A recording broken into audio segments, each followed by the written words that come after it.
Hello dare, আসসালামু আলাইকুম। আজকে আমরা আলোচনা করব কার্বোক্যাটায়ন নিয়ে। কার্বোক্যাটায়নের সক্রিয়তা এবং স্থায়িত্বের ক্রম আমরা কিভাবে নির্ণয় করতে পারবো সেটা নিয়ে আমরা ডিসকাস করব। তো চলো প্রথমে আমরা একটু জেনে নিই কার্বোক্যাটায়ন জিনিসটা কি। কার্বো এই শব্দটা আসছে হলো কার্বন থেকে, কার্বন। আর ক্যাটায়ন শব্দটা আসছে হলো পজিটিভ চার্জ থেকে। খুব সহজ ভাষায় বললে কার্বনের উপর সৃষ্ট পজিটিভ চার্জকে আমরা বলবো হচ্ছে কার্বোক্যাটায়ন। কার্বনের উপর সৃষ্ট পজিটিভ চার্জকে বলা হচ্ছে কার্বোক্যাটায়ন। ধরে নাও এটা একটা কার্বন, এই কার্বনের মাথার উপর আছে প্লাস চার্জ। এখন তোমরা নিশ্চয়ই জানো যে কার্বনের হাত হচ্ছে চারটা। বাম দিকের হাত থেকে অথবা ডান দিকের হাত থেকে অথবা ওপরে বা নিচে যে কোনো একটা হাত থেকে একটা ইলেকট্রন কোনো একটা মৌল নিয়ে চলে যাওয়ার পরে কার্বনটা হয়ে গেছে প্লাস, আর বাকি তিনটা হাত ফাঁকা অবস্থায় রয়ে গেছে। খেয়াল করো, এই তিনটা হাতে যদি কখনো তিনটা আর বসে তাহলে এটাকে আমরা বলবো হচ্ছে 3 ডিগ্রি কার্বোক্যাটায়ন। 3 degree carbocation. এবার খেয়াল করো, ধরো এটা একটা কার্বন, এই কার্বনে প্লাস চার্জ রয়েছে এবং কার্বনের বাকি তিনটা যে হাত রয়েছে তিনটা হাতের মধ্যে দুইটা হাতে দুইটা আর গ্রুপ যুক্ত আছে আর একটা হাতে রয়েছে হাইড্রোজেন। পজিটিভ চার্জযুক্ত কার্বনের দুইটা হাতে দুইটা আর গ্রুপ যদি যুক্ত থাকে তাহলে এটাকে আমরা বলবো হচ্ছে 2 ডিগ্রি কার্বোক্যাটায়ন। এটা হবে আমাদের 2 ডিগ্রি কার্বোক্যাটায়ন। খেয়াল করো, কার্বন পজিটিভ চার্জ, শুধুমাত্র একটা অ্যালকাইল গ্রুপ যদি যুক্ত থাকে তাহলে এটাকে আমরা কি বলবো? এটাকে বলবো হচ্ছে 1 ডিগ্রি কার্বোক্যাটায়ন। আর কার্বনে পজিটিভ চার্জ হওয়ার পরে যদি কোনো অ্যালকাইল গ্রুপ বা আর গ্রুপ যদি না যুক্ত থাকে তাহলে সেটাকে বলা হচ্ছে মিথাইল কার্বোক্যাটায়ন। তাহলে মিথাইল কার্বোক্যাটায়ন।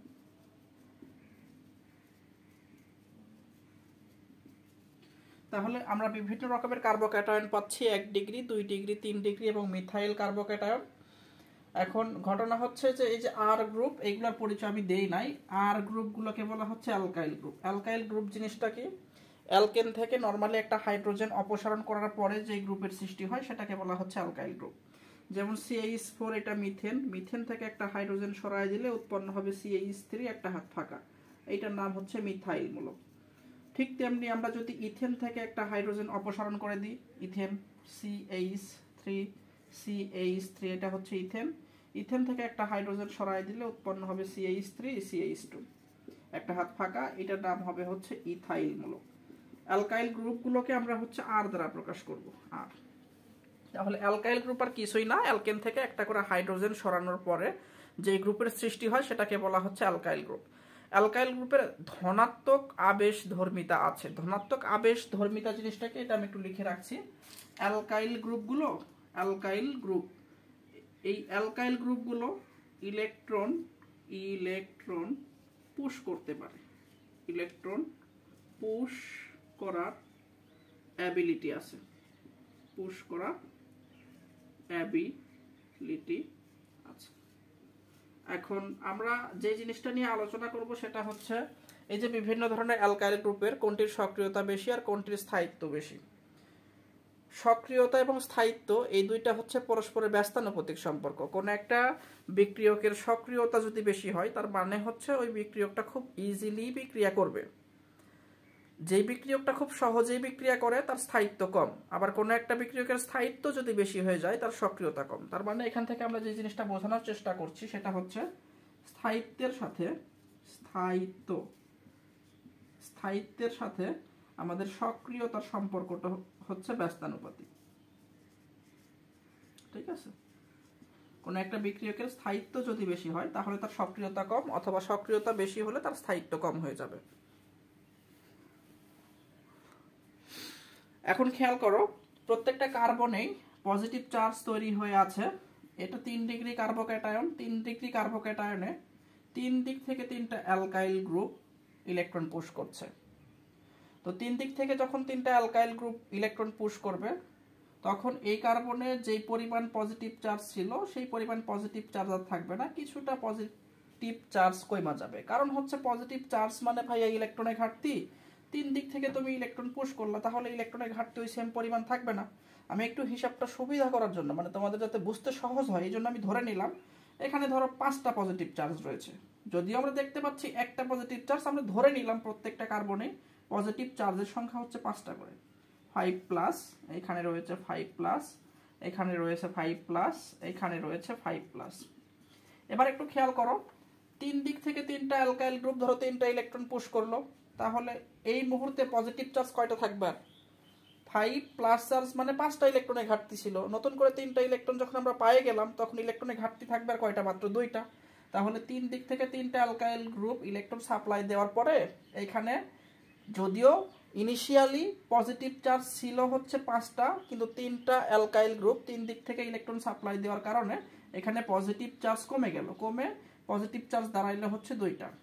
এখানে দেখো অ্যালকাইল গ্রুপ রয়েছে 2টা, দুই দিক থেকে ইলেকট্রন পুশ করবে, দুই দিক থেকে 2টা ইলেকট্রন পুশ করছে, 2টা ইলেকট্রন মানে 2টা নেগেটিভ চার্জ। এখানে ছিল পজিটিভ চার্জ 5টা, 2টা নেগেটিভ চার্জ কমে গেলে মানে -2 হবে, আলটিমেটলি থাকবে হচ্ছে +3। সেম কাহিনী এখানে দেখো, এইখানে এক দিক থেকে মাত্র একটা ইলেকট্রন পুশ হবে, ইলেকট্রন মানে হচ্ছে নেগেটিভ চার্জ, তাহলে একটা নেগেটিভ চার্জ এখানে যুক্ত হচ্ছে। আমাদের কাছে ছিল 5টা পজিটিভ, একটা নেগেটিভ যখন যুক্ত হবে আলটিমেটলি এখানে থাকবে হচ্ছে +4। আর এইখানে দেখো ভাইয়া কার্বনে পজিটিভ চার্জ ধরে নাও 5টা আছে, কোনো দিকেই অ্যালকাইল গ্রুপ নাই। যেহেতু অ্যালকাইল গ্রুপ নাই তাহলে কি হবে? কোনো ইলেকট্রন পুশ করতে পারবে না, আর যদি ইলেকট্রন পুশ করতে না পারে তাহলে পজিটিভ চার্জের পরিমাণ কখনোই কমবে না, অর্থাৎ যেই পরিমাণ পজিটিভিটি ছিল সেই পরিমাণ পজিটিভিটি থাকবে। এখন এই যে আমি উদাহরণের সাহায্যে জিনিসটা বোঝানোর চেষ্টা করলাম, এটাকে সহজ করে বললে ভাই তিন দিক থেকে অ্যালকাইল গ্রুপ আসছে তাই পজিটিভিটি পরিমাণ অনেক কমে গেছে, দুই দিক থেকে আসছে পজিটিভিটি কমছে, এইটার তুলনায় অতটা কমে নাই। এখানে মাত্র এক দিক থেকে আসছে অ্যালকাইল গ্রুপ, পজিটিভিটির মানে যেটা কমছে সেটা তুলনামূলক অনেক কম। এইখানে অ্যালকাইল গ্রুপ কোনো দিকেই নাই, তার মানে এখানে অ্যালকাইল গ্রুপ ইলেকট্রন পুশ করে নাই, আর ইলেকট্রন যদি পুশ না করে তাহলে পজিটিভিটি কমার কোনো প্রশ্নই আসে না।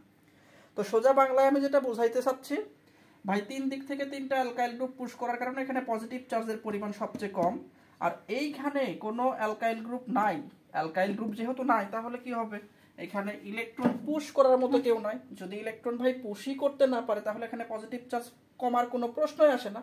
তো আমি এখন তোমাদের কাছে যদি প্রশ্ন করি ভাই কোন কার্বোক্যাটায়নে পজিটিভ চার্জের পরিমাণ সবচেয়ে বেশি, তোমরা উত্তর দিবা হচ্ছে মিথাইল কার্বোক্যাটায়নে পজিটিভ চার্জের পরিমাণ সবচেয়ে বেশি, তারপরে 1 ডিগ্রি, এরপরে 2 ডিগ্রি, তারপরে 3 ডিগ্রি। এখন কার্বোক্যাটায়নের সক্রিয়তা ডিপেন্ড করে ওই কার্বনে কি পরিমাণ পজিটিভ চার্জ আছে তার উপর। পজিটিভ চার্জের পরিমাণ বেশি হইলে সক্রিয়তা বেশি, পজিটিভ চার্জের পরিমাণ কম হইলে সক্রিয়তা কম।